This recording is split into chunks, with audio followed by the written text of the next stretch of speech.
Kangpokpi Police AMASUNG CRPF ki Apunba team Amana lona Thingkkhraba Lalhoulup Kna gi Cadre mari Phare HAIRI Police tagi fangba pau amagi matung inna Kangpokpi District Police ki SP gi mityeng makhada CRPF ki A by 155 AMASUNG Kangpokpi Police na pharaba miyoi sing adudi Kangpokpi District ki manung channa leiba Faijol Village tagi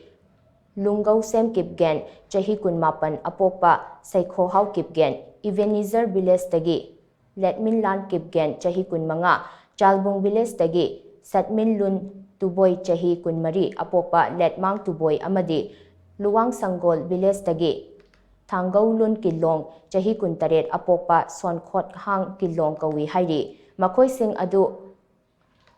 ahan bagi oina wahang pahong chathabada Kna pigi Gogau Kipgen Atoppa Ming Jamin Kauba Miyoi Amagi Makhada Thabak Tawbani haiba khangba ngamle haina police ki pau asina makhatari